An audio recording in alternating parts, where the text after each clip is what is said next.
حج پر جانے کے خواہشمند حضرات کے لیے خوشخبری۔ حج کا ارادہ کرنے والے خواہشمند حضرات کے لیے خوشخبری ہے کہ سال 2025 کا حج 2 یا 3 جون سے شروع ہوگا، یعنی تقریباً حج کا یہ سفر گرمائے تعطیلات میں آنے والا ہے۔ اس زائرین موقع کا استفادہ اٹھا سکتے ہیں اور فوری حج 2025 کے لیے اپنا فارم داخل کر سکتے ہیں۔ یاد رہے کہ 13 اگست سے حج کا فارم آن لائن داخل کرنے کا آغاز ہو چکا ہے اور اس کی آخری تاریخ 9 سپٹمبر 2024 ہے۔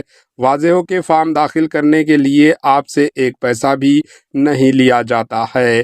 ہاں، اگر آپ منتخب ہوتے ہوں تو پھر بعد میں فارم داخل کرنے کی فیس فی حاجی صرف 200 روپے لیے جاتے ہیں۔ اگر آپ کے پاس 15 جنوری 2026 تک ویلڈ پاسپورٹ ہو تو آپ سے درخواست کی جاتی ہے کہ کم از کم آپ فارم تو داخل کر ہی دیں، باقی اللہ پر چھوڑ دیں، اللہ آسانی کا معاملہ فرمائے، آمین۔ Bureau report AHN news. AHN news کو لائک کریں، شیئر کریں اور سبسکرائب کرنا نہ بھولیں۔